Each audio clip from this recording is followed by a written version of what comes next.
Friends, welcome to सीको CA student. मेरा नाम है आशीष विजय। आज हम सीखेंगे ऑल्टरनेट टैक्स रिजीम। अगर आप पेपर दे रहे हैं या फिर आप खुद का टैक्स रिटर्न भर रहे हैं या अपने क्लाइंट का भर रहे हैं तो आपको ये समझना रहेगा। सेक्शन 115 बीएससी के अंदर ये है, इंट्रोड्यूस हुआ था फाइनेंस एक्ट 2020 में। Previous year 2021 and assessment year 21-22 से इसकी एप्लीकेबिलिटी है। तो हम इसमें हर चीज़ सीखेंगे आज। पूरी वीडियो ज़रूर देखना कि सैलरीड पर्सन के लिए क्या क्या आपको चीज़ें ध्यान में रखनी है, पीजीबीपी मतलब बिजनेस के लिए आपको क्या क्या चीज़ें याद रखनी है, और आपको क्या क्या बेनिफिट है, क्या क्या आपको नुकसान है, वो चीज़ हर चीज़ हम सीखने जा रहे हैं आज। पहली बात मैं करूं नॉर्मल टैक्स की, तो नॉर्मल टैक्स आपको पता होगा 2.5 लाख तक एग्जेम्प्ट होता है, अप टू 2.5 लाख जो जो नॉर्मल लोगों के लिए होता है। 3 लाख होता है 60+ एज के लिए, और 5 लाख होता है 80+ एज के लिए। तो टैक्स रेट कितना होता है? ये टैक्स रेट है नील है। 2.5 लाख से 5 लाख 5% होता है, जो कि 12,500 आ जाता है। और 5 लाख से 10 लाख 20% होता है, जो कि 1 लाख आ जाता है। और ऐसे ही 10 लाख से ऊपर हमारा 30% हो जाता है। सरचार्ज लगता है 10%। 50 लाख से ऊपर वाली इनकम के लिए, 50 से 1 करोड़ तक के लिए 15%, 1 से 2 करोड़ तक के लिए 25%, 2 से 5 करोड़ तक के लिए, और 37% 5 करोड़ के लिए, 5 करोड़ से अबव के लिए सरचार्ज लगता है। और हेल्थ एंड एजुकेशन सेस लगता है 4%, हमेशा हमेशा वो लगता ही लगता है। ये तो था हमारा नॉर्मल टैक्स, जिसमें आज तक हम टैक्स भरते आ रहे थे। लेकिन अब लोगों को दिक्कत ये होती है, फॉर एग्जांपल कोई बंदा 5 से 10 के बीच में है तो उसको 20% ही टैक्स देना पड़ेगा। जो 5% के बाद 20% बहुत ज़्यादा होता था। और जो 10 लाख से ऊपर है उसको सीधा 30% देना पड़ेगा। अगर किसी का 10 लाख से 15 लाख के बीच में आ गया तो वो क्या करेगा? तो उसके लिए हमने एक रास्ता निकाला। गवर्नमेंट ने कहा आप सेक्शन 115 बीएससी में आ जाइए। जब आप अपनी रिटर्न भरते हैं तो वहां पर एक ऑल्टरनेट टैक्स रिजीम करके एक ऑप्शन आता है, जिसके अंदर आप आ सकते हैं। इसमें क्या होता है, 2.5 लाख तक दोस्तों। पहले बता दूं, एक चीज मैं पहले बता दूं, नॉर्मल टैक्स रेसिडेंट और एनआर दोनों पे लगता था। 115 बीएससी भी रेसिडेंट और एनआर दोनों पे लगता है। रेसिडेंट और एनआर में यहाँ 60 एज और 80 एज की जो बात करते थे, 3 लाख और 5 लाख तक एग्जाम नील था। लेकिन यहाँ पर ऐसी कोई बात नहीं होती है। यहाँ पर 2.5 लाख तक नील है। तो मतलब यहाँ पर 3 लाख और 5 लाख का बेनिफिट नहीं मिलता सीनियर सिटीजन और वेरी सीनियर सिटीजन को। अप टू 2.5 लाख नील है। 2.5 से 5, 5%, 5 से 7.5, 10, ऐसे ऐसे बढ़ता जाता है। जैसे जैसे 2.5 लाख की इनकम बढ़ती जाती है वैसे वैसे 5-5% यहाँ पर बढ़ता जाता है। और 15 लाख से प्लस होगा 30%।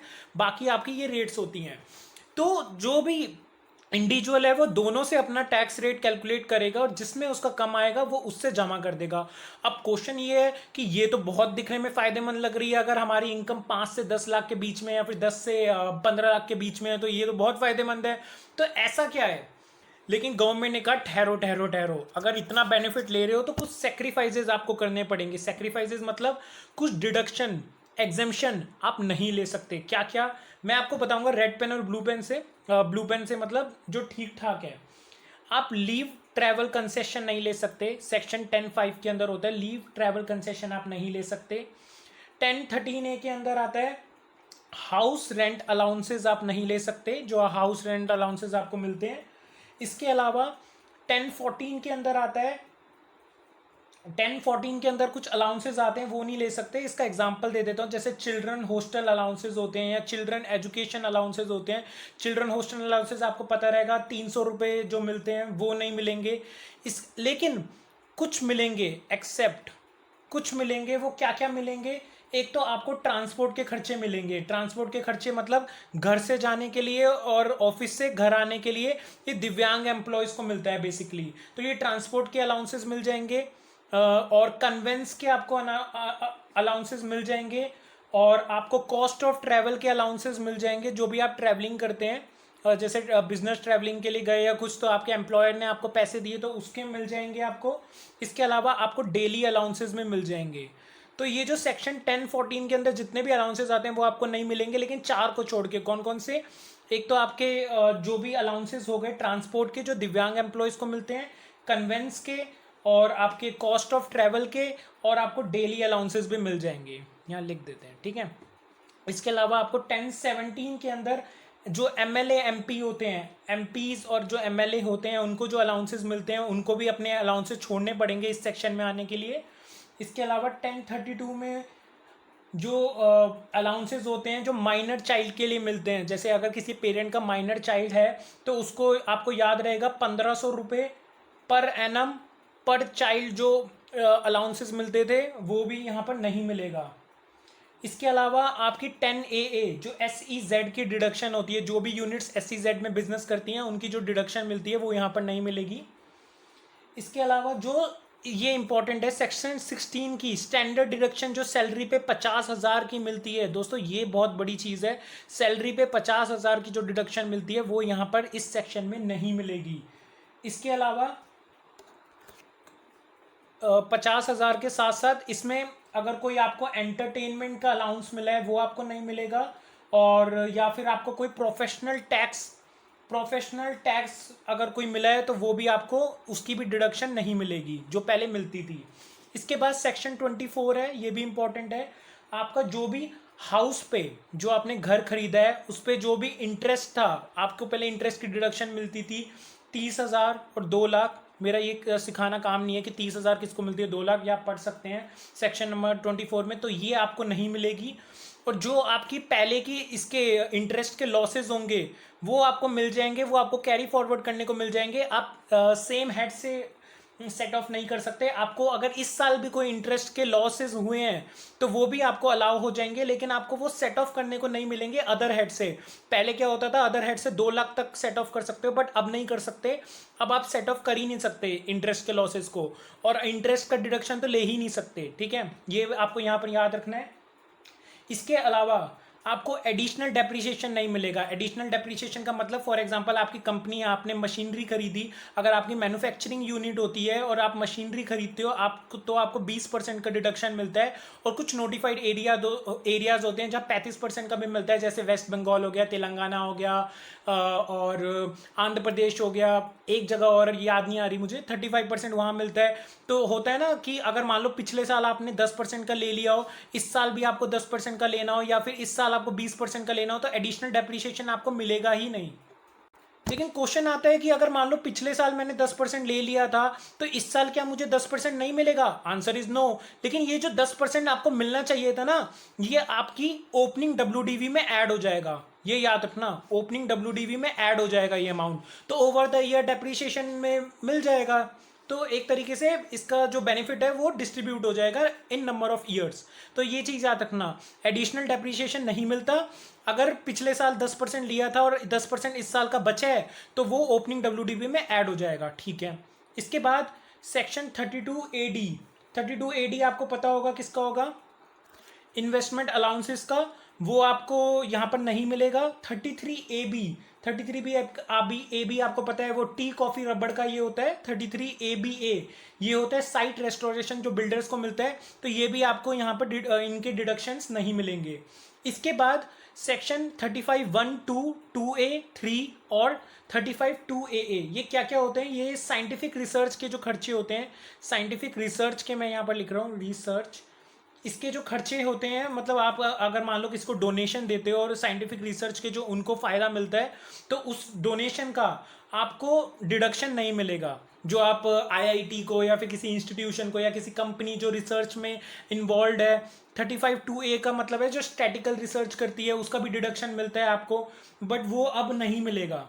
ठीक है, इस सेक्शन के अंदर। इसके अलावा 35CCC, 35CCC होता है एग्रीकल्चर एक्सटेंशन प्रोग्राम, और 35AD होता है जो आपकी स्पेसिफाइड बिजनेस की एक लिस्ट होती है, वो भी आपको खर्चे का डिडक्शन नहीं मिलेगा। 57(2A होता है फैमिली पेंशन। इसमें फैमिली पेंशन में क्या होता है, 1/3 ऑफ द पेंशन या फिर 15,000 per annum which ever is lower होता है उसका डिडक्शन मिलता है, तो ये डिडक्शन आपको नहीं मिलेगा इस सेक्शन के अंदर, 5BAC के अंदर। इसके अलावा ये इंपॉर्टेंट है, 80C से लेकर 80IBA तक आपको कोई डिडक्शन नहीं मिलेगा चैप्टर 6A का। अब आप पूछोगे सर 80C 80D ये क्या मतलब, वो सारे डिडक्शन मतलब 80C के डिडक्शन आपको याद रहे होंगे। FD का इंटरेस्ट होता था, बच्चों की एजुकेशन का वो होता था 1.5 लाख तक का। इसके अलावा लाइफ इंश्योरेंस प्रीमियम, इसके अलावा इतनी सारी चीज़ें थी, NPS, ये फलाना, एम्प्लॉयज़ का कंट्रीब्यूशन, ये सब कुछ नहीं मिलेगा। 80D जहाँ तक मैं बात करूँ मेडिक्लेम, आपको नहीं मिलेगा। जितनी भी वो 80 की लिस्ट थी उसमें से आपको कुछ नहीं मिलेगा एक्सेप्ट 80 CCD 2 मिलेगा। CCD 1 होता था एम्प्लॉय का कंट्रीब्यूशन इन एनपीएस, CCD 2 होता है एम्प्लॉयर का कंट्रीब्यूशन इन एनपीएस। तो एम्प्लॉयर का कंट्रीब्यूशन आपको मिल जाएगा। इसके अलावा 80 JJAA, ये न्यू एम्प्लॉय के केस में होता था। जो न्यू एम्प्लॉय अगर कंपनी रिक्रूट करती है तो वो कितना आपको मिलता है, तो आप देख सकते हैं वो चैप्टर 6A में जाके, तो वो आपको मिल जाएगा। तो ये 2 डिडक्शन मिल जाएंगी, बाकी चैप्टर 6A की कोई भी डिडक्शन नहीं मिलेगी, वो आपको छोड़नी पड़ेगी। तो एसएससी को देखना पड़ेगा कि मैं किस में फॉल कर रहा हूँ, उसके हिसाब से उसको लेना पड़ेगा। इसके बाद मैं कुछ पॉइंट्स बता देता हूँ इससे रिलेटेड। 115 BAC की हम बात कर रहे हैं। अभी तक तो हमें हो गया था कि हम ये वो वाले बेनिफिट टैक्स रेट के ले सकते हैं, क्या क्या सेक्रीफाइस कर सकते हैं, वो मैंने बता दिया। अब छोटी छोटी बातें बताऊंगा जो कि इंपॉर्टेंट है बिजनेस और सैलरीड पर्सन के लिए। देखो, जितने भी हमने सेक्रीफाइसेस की बात करी, जितने भी हमने बोला था कि ये आपको सेक्रीफाइस करना पड़ेगा, उन सारे सेक्रीफाइसेस का कोई भी लॉस हो, प्रीवियस ईयर्स का कोई भी पुराना लॉस हो, वो अब कैरी फॉरवर्ड नहीं होगा और सेट ऑफ भी नहीं होगा। आपको वो सारा का सारा भूल जाना पड़ेगा। मतलब पुराना कोई भी कैरी फॉरवर्ड होकर आया है वो अब सेट ऑफ नहीं होगा। एक ये 115 BAC एक बात और कहता है कि जो भी आप डेप्रीशिएशन ले रहे हो, डेप्रीशिएशन आपने देखा होगा अलग अलग परसेंटेज होती है, मैक्सिमम डेप्रीशिएशन आप 40% ही ले सकते हैं। 40% से ज़्यादा अगर किसी भी चीज़ की डेप्रीशिएशन है तो आप क्लेम नहीं कर सकते। एक पॉइंट है इसमें AMT से रिलेटेड। AMT जो होता है हमारा ऑल्टरनेट मिनिमम टैक्स, जो आपका 18.5% लगता है, वो आपका इसमें नहीं लगेगा। आपने अगर 115 BAC ले लिया है, 115 BAC के आपने सारे रेट्स लगा लिए, तो आपको AMT आप पे नहीं लगेगा, ये अच्छी बात है। लेकिन पिछले साल का कोई अगर AMT क्रेडिट पड़ा है, जो क्रेडिट फॉरवर्ड होकर आया है, तो वो सारा का सारा लैप्स हो जाएगा। तो मेरी राय से आपको पहले AMT का जो भी क्रेडिट है वो उसका यूज़ कर लेना चाहिए इन सालों में, फिर आपको 115 BAC बाद के सालों में आ जाना चाहिए अगर आपका कोई क्रेडिट AMT का पड़ा हुआ है तो। इसके अलावा एक पॉइंट देखेंगे, देखिए अब कई लोगों का मार्केट में डाउट होता है कि क्या अगर हमने इस साल ये ले लिया, इस साल हमने इस प्रीवियस ईयर में अगर हमने ले लिया 115 BAC, तो क्या हमें हर साल लेना पड़ेगा? Answer is no. आपको हर साल एक चॉइस मिलेगी, हर साल आपको चॉइस मिलेगी कि आपको 115 BAC जो है, सॉरी ये BAC है, BAC जो है आपको लेना है या नहीं लेना है, आपके पास चॉइस है। लेकिन बिजनेस इनकम वाले जो PGBP की इनकम वाले होते हैं उनके पास ये चॉइस नहीं है। अगर उन्होंने एक बार 115 BAC ले लिया तो उनको हर साल 115 BAC लेना पड़ेगा। लेकिन नॉर्मल जो मतलब हम लोग होते हैं, इंडिविजुअल होते हैं, सैलरीड पर्सन होते हैं, जिनकी IFOS की इनकम है या सैलरीड पर्सन की इनकम है, उनको 115 BAC में चॉइस मिलेगी हर साल की लेना है या नहीं लेना है। अगर आपने नहीं लिया तो अगले साल ले सकते हो, इस साल ले लिया तो अगले साल नहीं भी लोगे तो भी चलेगा। लेकिन बिजनेस इनकम के लिए ये चॉइस नहीं है। 115 BAC एक बार ले लिया तो हर साल आपको लंबे टाइम तक उसको लेना पड़ेगा। लेकिन इन केस मान लो जितनी भी मैंने आपको सेक्रीफाइसेस बताए थे, किसी पर्सन ने वो सेक्रीफाइसेस फॉलो नहीं किए या कुछ और उससे मिस्टेक हो गई, किसी चीज़ का वॉयलेशन हो गया, तो क्या वो 115 CA से बाहर आ गया, वो 115 CA से बाहर हो गया, तो उस केस में वो 115 CA से बाहर आ जाएगा, फिर वो नॉर्मल टैक्स में भरेगा और दोबारा वो 115 BAC का बेनिफिट कभी नहीं ले सकता। मैं बिजनेस इनकम वालों की बात कर रहा हूँ, PGBP वालों की। अगर एक बार 115 BAC ले गया तो हर साल लेना पड़ेगा। एक बार वॉयलेशन हो गया, 115 BAC से बाहर आ गया, तो ये ऑल्टरनेट टैक्स रिजीम का बेनिफिट अब कभी नहीं उठा सकता, अब हमेशा उसको नॉर्मल टैक्स रेट में ही जाना पड़ेगा। अब एक बात दोस्तों मैं यहाँ पर आपको बता दूं, सरचार्ज इसमें भी लगता है। सरचार्ज जो भी आपका मैंने आपको शुरू में बताया था वीडियो की 10%, 15%, 25% और 37% जो होता है वो इसको भी लगता है। हेल्थ एंड एजुकेशन सेस इनका भी लगता है, हेल्थ एंड एजुकेशन 4% की रेट पे इनका भी लगेगा। सो सरचार्ज और हेल्थ एंड एजुकेशन में ऐसा कुछ नहीं है, इनका भी लगता है। और जो कुछ सेक्शंस होती हैं जैसे long term capital gain, short term capital gain, और या फिर मैं बात करूँ विनिंग्स इन लॉटरी, तो वो ये इनको बोलते हैं स्पेशल रेट्स। तो इनकी जो स्पेशल रेट्स होती हैं 15%, 20%, 30%, तो ये इनकी रेट से ही लगेगा। इस पे कुछ मतलब इस पे 115 BAC नहीं लगेगा, ये स्पेशल रेट पे ही टैक्स होंगी। अब यहाँ पर बात आती है, कई लोग पूछते हैं रीबेट का क्या होगा। जो रीबेट होती है सेक्शन नंबर 87A, आपको पता होगा, अंडर सेक्शन 87A आती है। रीबेट क्या होती है, अगर किसी की इनकम 5 लाख तक है, अप टू 5 लाख है, और वो पर्सन रेसिडेंट होना चाहिए। अगर वो पर्सन रेसिडेंट इंडिविजुअल है, बस मैं इंडिविजुअल की बात कर रहा हूँ यहाँ पर, रेसिडेंट इंडिविजुअल है और 5 लाख तक की उसकी वो है, इनकम है, तो उसकी इनकम एग्जेम्प्ट हो जाती है, क्योंकि उसको 12,500 का वो मिल जाता है, बेनिफिट मिल जाता है, और 12,500 तो उस पर टैक्स लगता ही है। तो वो 87A के अंदर रिबेट मिल जाती है, तो 5 लाख तक कोई टैक्स नहीं लगता। तो क्या 115 BAC में भी ये रिबेट का बेनिफिट मिलेगा? तो आंसर इज यस, 115 BAC में भी रिबेट का बेनिफिट मिलेगा। अप टू 5 लाख आपकी इनकम होनी चाहिए, 5 लाख से ज्यादा ना हो, और रेसिडेंट इंडिविजुअल पर्सन होना चाहिए। दोबारा बता रहा हूं, इंडिया में रहने वाला पर्सन और इंडिविजुअल पर्सन होना चाहिए, इसमें कोई HUF AOP BOP नहीं आएगी।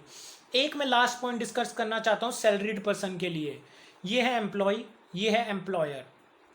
एम्प्लॉय को साल की बिगिनिंग में ही अपना इरादा एम्प्लॉयर को बताना पड़ेगा कि भैया मैं नॉर्मल टैक्स में जाना चाहता हूं या फिर मैं 115 BAC में जाना चाहता हूं। वो अगर पहले से ही एम्प्लॉयर को बता देगा तो एम्प्लॉयर पूरे साल की उसकी इनकम कैलकुलेट करेगा, डिवाइड करेगा 12 में और TDS जमा करवाएगा। तो एम्प्लॉय को अपना पहले ही बताना पड़ता है कि नॉर्मल टैक्स रेट में जमा करवाना है या 115 BAC में जमा करवाना है। फॉर एग्जाम्पल, किसी एम्प्लॉय ने बता दिया कि मेरे को तो नॉर्मल टैक्स में ही काटना, और उसके एम्प्लॉयर ने उसका नॉर्मल टैक्स में ही काट दिया, ठीक है, अब ध्यान से सुनना। लेकिन एम्प्लॉय को एंडिंग ऑफ द ईयर में लगा रिटर्न भरते हुए कि मेरा तो 115 BAC लेने में ज्यादा बेनिफिट है, ज्यादा बेनिफिट है, तो अब मैं क्या करूं? तो कोई दिक्कत नहीं है, एम्प्लॉयर ने नॉर्मल टैक्स रेट में काट दिया, TDS उसके हिसाब से जमा करवा दिया, आप 115 BAC के हिसाब से अपनी रिटर्न बनाइए और TDS का बेनिफिट ले लीजिए। और अगर TDS ज्यादा है, आपकी टैक्स रेट कम बनती है, तो आपको रिफंड मिल जाएगा, और अगर TDS कम है और आपका टैक्स रेट ज्यादा बनता है तो आपको और टैक्स पे करना पड़ेगा। तो बेसिकली ये नहीं होता, TDS ही ज्यादा बनेगा तभी तो ये 115 BAC का बेनिफिट लेगा। तो आपको एम्प्लॉय को अपने एम्प्लॉयर को पहले ही बताना पड़ेगा नॉर्मल या 115 BAC, मतलब ऑल्टरनेट टैक्स रिजीम। लेकिन अगर 115 BAC ले लिया या फिर नॉर्मल ले लिया तो आप दूसरे में भी स्विच ओवर कर सकते हैं, या आपका हेडेक है या आपकी रिटर्न में जाएगा, तो अपने CA से बात करना। इसके अलावा मैं एक चीज बताना चाहूंगा कि इसी के साथ ये सब कुछ खत्म होता है। तो मैंने आपको सैलरी का बता दिया, PGPP का बता दिया, स्पेशल रेट का बता दिया कि हर साल आपके पास ऑप्शन है, बट PGP वालों के लिए नहीं है। आपको AMT क्रेडिट बता दिया, आपको सब कुछ बता दिया, आपको सारे सेक्रीफाइसेस बता दिए कि क्या क्या आपको सेक्रीफाइस करना पड़ेगा, और बता दिया कि उसमें क्या क्या एक्सेप्शन मिलती है। तो इसी के साथ ये सब कुछ था, ये आपकी करंट रेट्स हैं। आपको ये तो आपको मैंने बता ही दिया कि इसमें सरचार्ज भी लगेगा और इसमें हेल्थ एंड एजुकेशन सेस भी लगेगा। तो आपको क्या पढ़ना पड़ेगा, अपना नॉर्मल टैक्स रेट भी निकालना पड़ेगा और 115 BAC के अंदर कैलकुलेट करके ये देखना पड़ेगा कि आपका किस में ज़्यादा बेनिफिट है और आप उसको ले सकते हैं, और कैसे कैसे ले सकते हैं मैंने आपको वो सब कुछ बता दिया। इसके अलावा भी आपकी कोई क्वेरी है तो नीचे कमेंट बॉक्स में आप पूछ सकते हैं, और इसके साथ हमारे चैनल पे जुड़े रहिए। और आपको अगर किसी चीज़ इनकम टैक्स में किसी भी चीज़ से रिलेटेड डाउट है या कुछ सॉल्व करवाना है तो मुझसे बात कर लीजिए कमेंट सेक्शन में, तो I will upload more videos on this topic और एनी अदर टॉपिक। तो इसी के साथ अगली बार अगली वीडियो मिलते हैं। जय हिंद दोस्तों।